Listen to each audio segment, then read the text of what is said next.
Mega డిఎస్సీలో జరిగిన అవినీతిపై CBI విచారణ జరిపించాలంటూ వైసీపీ నేతలు కలెక్టర్ సీఎం సాయికాంత్ వర్మకు వినతి పత్రం అందజేశారు. అనంతరం మాజీ మంత్రి అంబటి రాంబాబు మీడియాతో మాట్లాడుతూ మెగా డిఎస్సీ ఉద్యోగ నియామకాల్లో కూటమి ప్రభుత్వం అక్రమాలకు పాల్పడిందని అన్నారు. స్పోర్ట్స్ కోటాలో 441 పోస్టులను తన వారికి మంత్రి లోకేష్ కట్టబెట్టారని ఆరోపించారు.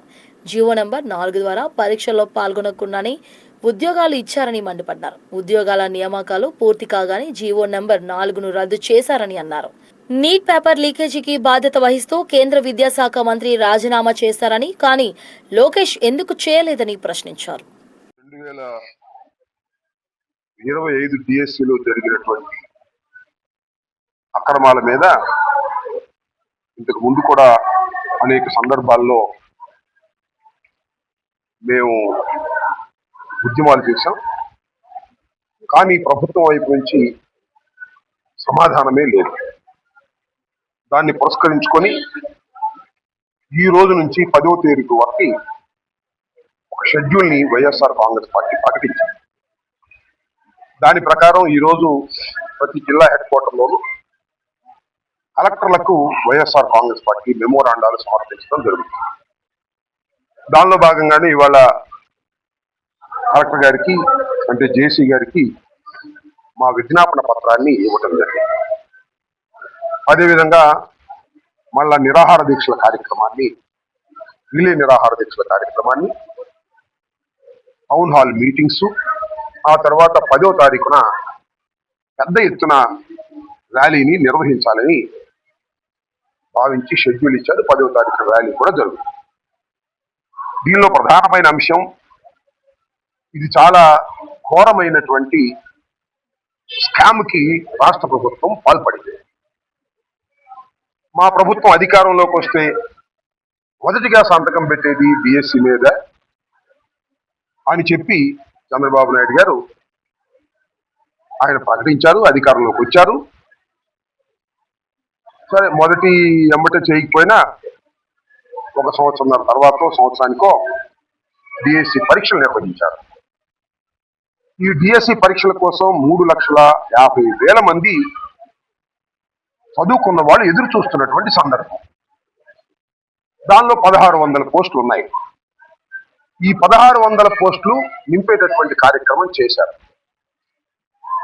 ట్రాన్స్పరెంట్ గా 16,000 ఇంతేనా, 16,000 ట్రాన్స్పరెంట్ గా చేసి ఉంటే ఎవరికి ఇబ్బంది లేదు. ముందుగా వేసుకున్న పథకం ప్రకారం తమ వాళ్ళని ఈ ఉద్యోగాల్లో నియామకాలు చెయ్యాలనేటువంటి ఒక కుట్రపూరితమైన దురుద్దేశంతో సాక్షాత్తు రాష్ట్ర విద్యాశాఖ మంత్రి పాల్పడ్డాడు. ఖచ్చితంగా 441 ఉద్యోగాలను, అంటే స్పోర్ట్స్ కోటాలో ఉన్న ఉద్యోగాలను తనకు కావాల్సిన వాళ్ళని వేసుకున్నాడు. డబ్బులు తీసి కొంతమందిని వేసుకున్నారు, తనకు సన్నిహితమైన వాళ్ళ గురించి వేసుకున్నారు. ఇది చాలా స్పష్టమైనటువంటి ఆరోపణ. ఈ ఆరోపణకు ఆధారాలు ఏమిటి అని అడగొచ్చు. నేను చెప్తున్నా, జనరల్ గా స్పోర్ట్స్ కోటా 2% ఉంటుంది.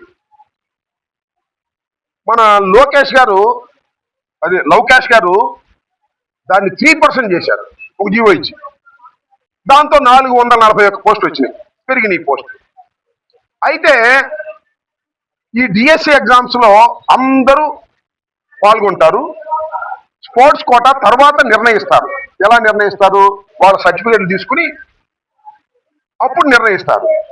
కానీ మన లోకేష్ గారు 47 జీవో అంతకు ముందుంటే, అందరూ పాల్గొవాలి అనేటువంటి జీవో ఉంటే దాన్ని రద్దు చేసి ఒక జీవో ఇష్యూ చేశారు. That is GO number 4.